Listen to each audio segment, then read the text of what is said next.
On Friday, I sat down with former Speaker of the House and former vice presidential candidate Paul Ryan for his first Sunday show interview since leaving office. Ryan is now out with a new book, American Renewal, a conservative plan to strengthen the social contract and save the country's finances. He also happens to be the last Republican to serve as Speaker of the House. We began by discussing the legacy of his successor, Nancy Pelosi. It's an impressive legacy. I mean, obviously, she and I usually disagree on things, but first woman speaker, a career to be proud of. And frankly, I think about her husband, Paul, a lot these days. I just feel so awful about what happened to them. She has an incredible legacy and career to look back on. The midterms, I think I saw you had predicted that at least 15 seats, Republicans would pick up at least 15. What happened? A couple of factors, but I personally think the evidence is really clear. The biggest factor was the Trump factor. Just look at how Kristen Sununu ran ahead of Bolduc in New Hampshire. Look at where Kemp ran ahead of Walker in Georgia.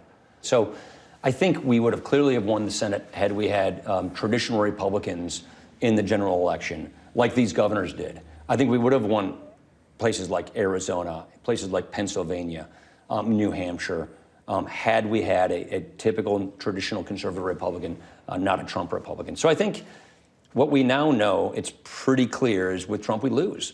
So I don't mean this personally. It's just evidence. We lost the House in 18, we lost the presidency in 20, we lost the Senate in 20, and now in 2022, we should have and could have won the Senate. We didn't.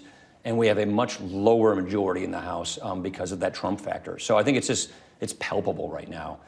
We get past Trump, we start winning elections. We stick with Trump, we keep losing elections. That's just how I see it. But he had incredible power in the primaries. Yeah.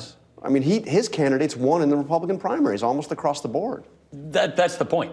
He can get his people through the primaries, but they can't win general elections. So it's really clear. I think the Republican voter is going to move on. That's why I don't think he ends up winning the nomination at the end of the day. I think we have a great stable of good, capable conservatives who are more than capable of winning this primary for presidency and winning the election. And I think Republican voters know that. So that's why I think our voters, ultimately, who really want to win, are going to give us candidates who can win. What will it mean to the Republican Party if he actually wins the nomination again? We probably likely lose the White House. We just did in 20. So I think we probably lose the White House with Trump. And if there's someone not named Trump, my guess is we win the White House. But if I'm saying if he wins the general election, if he becomes president again, I mean, the way Liz Cheney has put it, it's like an existential threat to the country. I just don't think he's going to. I don't think that's going to happen. I don't think he'll win. He's just unelectable. I think he's unelectable because that suburban voter. You think he's more popular since the 2020 election with the swing voter in America, or less? No evidence of that at all. Yeah. But he does seem to have a hold on a good chunk of the Republican Party. Whether or not it's a majority, we'll see. That's right. But I think he's going to continue to lose altitude because we want to win. And we know with him we lose. We have a string of losses to prove that point. And there are a lot of really good, capable conservatives who people, I think, like, that are more than capable of not only being good conservatives in office, but can win elections. As you know, the fear that Republicans have had, and this goes back to 2015 when he first announced, the fear that they have is that Donald Trump loses the primary, but then marches across the street and declares he's an independent candidate. Then he gives the left the country, and I think he would not want to be blamed for doing that. So you think that he has the ability Look, yeah. I don't talk to him, so I don't know what's going on in his mind. Look, here's how I was not an ever Trumper. You worked with him as Speaker. I governed with him, and I'm very proud of those days. I'm proud of the accomplishments of the tax reform, the deregulation of criminal justice reform. I'm really excited about the judges we got on the bench, not just the Supreme Court, but throughout the judiciary. But I am a never again Trumper. Why? Because I want to win. And we lose with Trump. It was really clear to us in 18, in 20, and now in 2022. A few weeks before the election, you said that a single-digit majority in the House would be inoperational. In other words, as Speaker, you couldn't lead. Well, you couldn't run the place with just your party. You couldn't run the place with your votes. Because now McCarthy's going to have maybe a 3 or 4 seat majority. You always have leakage. No matter what bill you're going to bring to the floor, it is almost impossible with that tight of majority to have just only your party passing legislation. When I was Speaker, we had better majorities, bigger majorities. We could pass bills on our own. But if you have such a narrow majority, it's going to be really hard. Having said that, there's nothing as unifying as a really razor-thin majority. That is a unifying thing in and of itself. I've been in the House where we've had pretty tight majorities, not this tight. I mean, it wasn't this tight. Tight. You had double digits to be clear. Yeah, I had double digits when I was there. But you know, it's a couple, in the Hastert days, we had a couple really thin majorities. And it does bring people together. It makes people realize I can't get everything I want. I have to be a part of a team. But having said that, it's going to be really hard on day in, day out to consistently have only your party bringing votes. But you already have, I mean, McCarthy's not elected speaker yet. You already have 2 members that have come out and said, no, never, will never vote for him.